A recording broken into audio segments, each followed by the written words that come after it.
Engineering প্রশ্ন bank সমাধান lecture 4 পদার্থবিজ্ঞান নিউটনীয় বলবিদ্যা টাইপ 1 নিউটনের সূত্র উদ্ভাসের প্রশ্ন ব্যাংক মাস্টার প্রশ্ন ব্যাংকেই দেওয়া আছে টাইপ 1 এর নিউটনের সূত্র অধ্যায় চতুর্থ নিউটনীয় বলবিদ্যা। তো আমরা এই লেকচারে সমাধান করব সিকেরুয়েটে আসা 22-23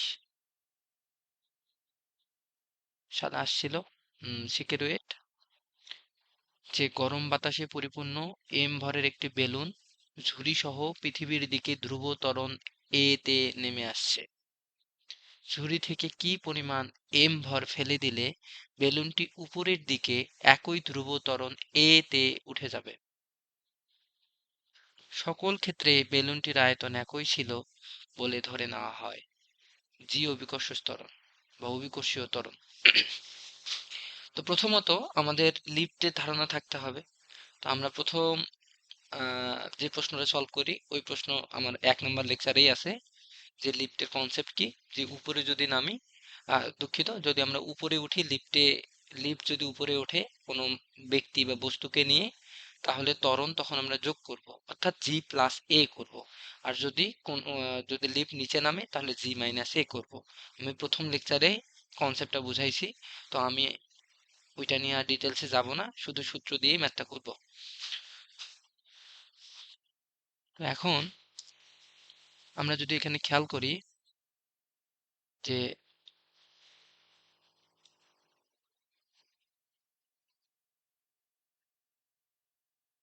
গরম বাতাসে পরিপূর্ণ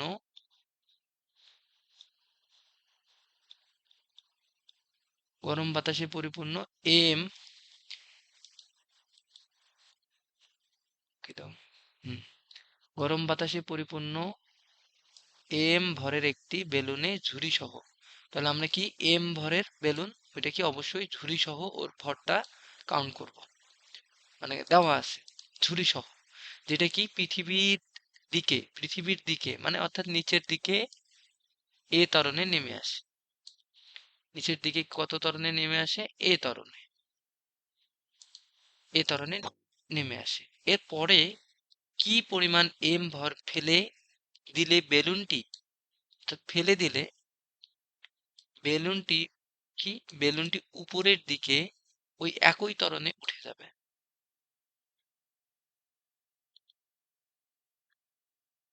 আয়তন সেম। তাহলে যদি আমরা চিত্রের সাহায্যে বোঝার চেষ্টা করি যে প্রথম ক্ষেত্রে বেলুন সহ একটা ঝুড়িতে কি ছিল? কোনো একটা বস্তু ছিল।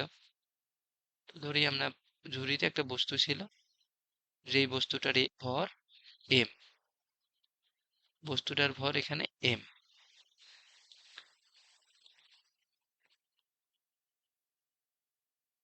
এম ভরের একটা বস্তু ছিল, যার কারণে কিন্তু ঝুড়িটা বড় ছিল প্রথম ক্ষেত্রে। এটা তখন কি হয়েছিল, এই বেলুনটা, এটা বেলুন, টোটাল ভর এম, এখন কিন্তু এম, যেটা বেলুন এবং ঝুড়ি সহ এম ভর। তো এটা কি তখন নিচের দিকে নামতেছিল। এটা যদি আমাদের পৃথিবী হয়, তাহলে আমরা নিচে পৃথিবী, তাহলে কি নিচের দিকে নামতেছিল, নিচে নামে, নিচে নামে। তো এখানে ক্ষেত্র কয়টা? 2টা। এরপরে কি হলো, কখন উপরে উঠতে থাকে? যখন আমরা এই বস্তুটাকে, এম ভরের বস্তুটাকে নিচে ফেলাই দিব। এম ভরের বস্তুটাকে যদি ঝুড়ি থেকে আমরা ফেলাই দেই বা ইয়ে করে দেই, সরাই দেই, তাহলে কি হবে? প্রশ্ন যেটা বলছে যে এম ভর ফেলে দিলে, তো এম ভরের বস্তুটাকে যদি ফেলাই দিই তাহলে আমরা ধরি যে ঝুড়িটা ছোট হয়ে গেছে, মানে বোঝার সুবিধার্থে। তাহলে যে বেলুনের আকার সেম আছে, জাস্ট আমরা এম ভরের বস্তুটাকে ফেলাই দিছি, এখন আর এখানে এম ভরের বস্তু নাই। এম ভরের বস্তু কোথায়? নিচে মাটিতে এম ভর। তো আমাদের এই এম এর মানটাই কিন্তু চাইছে, এই এম এই চাইছে যে কি পরিমাণ, এই এমটাই চাইছে। এটাকে আমরা নিচে ফেলাই দিছি, নিচে মাটিতে পড়ে গেছে। তো এখন বেলুন হালকা হয়ে গেছে, তাহলে বেলুন কি উপরের দিকে উঠবে? তাহলে কি ত্বরণে? এ ত্বরণে। সেম ভাবে কি নিচের দিকে নামতেছে এ ত্বরণে। তাহলে কি আমরা এই ক্ষেত্রে তাহলে ভর কি হবে? অবশ্যই টোটাল ভর M minus capital M minus small m. কারণ কি, টোটাল ভর ছিল ক্যাপিটাল এম, কিন্তু যখন আমি এম ভরের বস্তুটাকে ফেলাই দিছি, এই যে এম ভরের বস্তুটাকে আমরা নিচে ফেলে দিয়েছি, তখন কি ওর ভর কি কমে যাবে। এই যে এম ভরের বস্তুটাকে ফেলাই দিছি, তাহলে ওর ভর কি এম মাইনাস এন টোটাল ভর। তো এই ক্ষেত্রে যদি আমরা দেখি, তাহলে এটা কি ওঠার ক্ষেত্রে, এটা নামার ক্ষেত্রে, নামার ক্ষেত্রে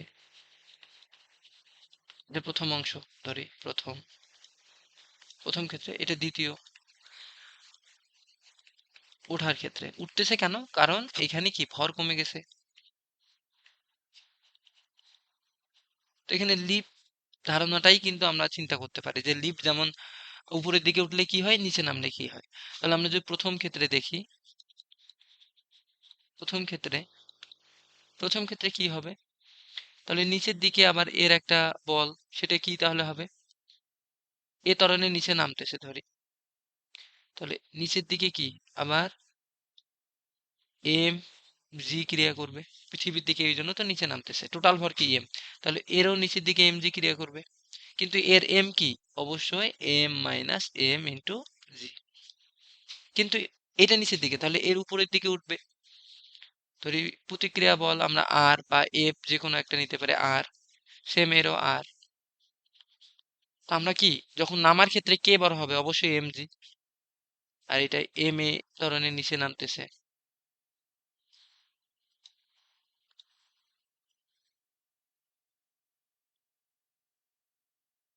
এম এ ত্বরণের নিচে নামতেছে, এটা কি এম এ ত্বরণে উপরে উঠতেছে। তাহলে কি প্রথম ক্ষেত্রে আমরা লিখতে পারি, অবশ্যই এই ক্ষেত্রে এম জি গ্রেটার দেন এ আর হবে, না হলে তো বেলুন নিচে নামবে না। অবশ্যই এম জি কে বড় হইতে হবে, কি অভিকর্ষ বলটাকে বড় হইতে হবে, এই বলটাকে ওজনটাকে বড় হইতে হবে, এই ওজন বেশি হইতে হবে, ওজন বেশি না হলে তো নিচে নামবে না। সেম ভাবে এইটাতে কি উপরের দিকে উঠলে অবশ্যই এম মাইনাস, দুঃখিত, এটা বড় হবে আর, প্রতিক্রিয়া বল বড় হইতে হবে, তো আর বড় হইতে হবে, তাহলে R minus M minus M into G is equal M. তাহলে প্রথম ক্ষেত্রে কি হবে, অবশ্যই এম জি বড় হইতে হবে, তাহলে M G minus R is equal M A. তো এই ক্ষেত্রে এম এ বলতে আমরা এখানে কি, এম বলতে কিন্তু আমরা এম এ বলতে এখানে কি ওই এম না, এখানে কোন এম বিয়োগ করার পর যেটা এম মাইনাস এম এ, এই ত্বরণের উপরে উঠবে। তাহলে আমরা এখানে ব্যবহার করব M minus capital M minus small M into A. তাহলে আমরা দুইটা ক্ষেত্র, প্রথম ক্ষেত্রে কি এটা পাইলাম, এটা ১ নং সমীকরণ। তাহলে দ্বিতীয় ক্ষেত্রে কি, দ্বিতীয় ক্ষেত্রে দ্বিতীয় ক্ষেত্রে আমরা সেম ভাবে আর মাইনাস, অবশ্যই আর বড় হইতে হবে কারণ উপরে উঠতেছে, M minus G is equal to A. তো এটাকে ১ নং ইকুয়েশন, এটাকে ২ নং ইকুয়েশন। এখন যদি আমরা এখান থেকে আর বের করি, তাহলে আর ইজ ইকুয়াল আমরা লিখব M G minus M A. তো যেটা আমরা কি জানি, এম জি মাইনাস এ। তো নামার ক্ষেত্রে তো আমরা তাই জানি, ঠিক আছে, নামার ক্ষেত্রে, নামার ক্ষেত্রে, আর এটা কি ওঠার ক্ষেত্রে,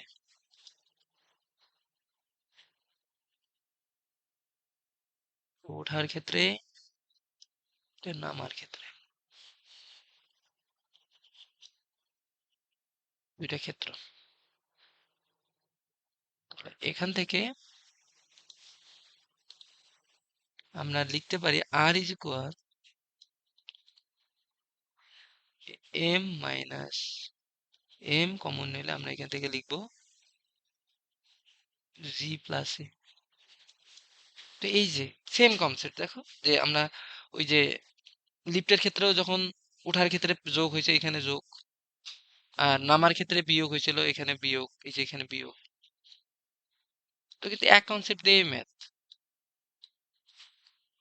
এখান থেকে আমরা দুইটাকে ইকুয়াল লিখতে পারি, যে আর ইজ ইকুয়াল আর, অতএব আমরা লিখতে পারি m minus g, m into g minus a is equal m minus m g plus a।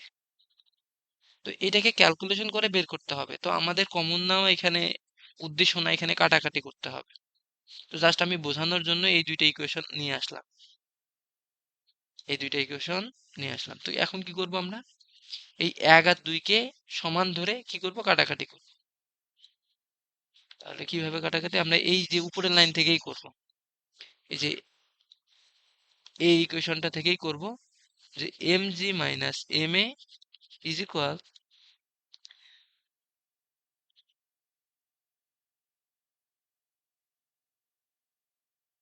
আমরা করতে পারি যে এখান থেকে গুণ করলে M G minus M G plus M A minus M A, এটা গুণ করে দিলাম আর কি দুইটাই। এই যে এইটা এই ইকুয়েশন, এই ইকুয়েশন সমান ধরলাম, কারণ আর ইজ ইকুয়াল, যেহেতু দুইটাই আর তাহলে সমান। তো এখন দেখো এম জি যদি আমরা কাটে দেই, এবং যেহেতু আমরা স্মল এম বের করব, এই এমটা বের করব, তাহলে কি করব, স্মল এম কে এক পাশে করব, তাহলে মাইনাস এম এ, এই পাশ থেকেও এই প্লাস এমটা এই পাশে গেলে হবে minus M A is equal, এখানে মাইনাস কমন নিলে, মাইনাস যদি এম কমন নেই তাহলে জি প্লাস এ, এটা হবে এম কমন নিলে জি প্লাস এ। তো তোমরা যদি একটু করো তাহলে বুঝতে পারবা। হুম, এখন এরপরে আমরা এখানে টু এম এ লিখতে পারি, এইদিকে মাইনাস এম জি প্লাস এ, উভয় দিক থেকে আমরা মাইনাস কাটিয়ে দিতে পারি। তাহলে স্মল এম ইজ ইকুয়াল, আমরা লিখতে পারি two capital M A divided by G plus A. তো এখানে কোন অপশন এটা, two A M divided by G plus A, তাহলে অ্যান্সার এ। তো আমরা প্রশ্ন সমাধান করে যা বুঝতেছি, যে প্রমাণ টাইপ প্রশ্নই কিন্তু এখন বেশি। আসলে এটা ওরা এমসিকিউ দিয়েও মানে মান দিয়েও দিতে পারতো, তো প্রমাণ টাইপ কিন্তু বেশি, যে প্রমাণ করে আমাদের এমসিকিউ করতে হচ্ছে। তো এটা মাথায় রাখতে হবে যে না, বেসিক ক্লিয়ার থাকতে হবে প্রশ্ন সমাধানের ক্ষেত্রে। তো এখান থেকে যেটা কনসেপ্ট কি, লিফটের কনসেপ্ট, যে উপরে ওঠার ক্ষেত্রে কি প্লাস, নিচে নামার ক্ষেত্রে মাইনাস, আর কিচ্ছু না। এই বেলুনের জায়গায় যদি লিফট থাকতো তো সেম ওই জিনিসটাই হইতো। তো আজকের ক্লাস এই পর্যন্তই।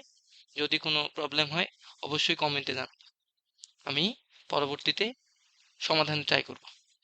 ধন্যবাদ।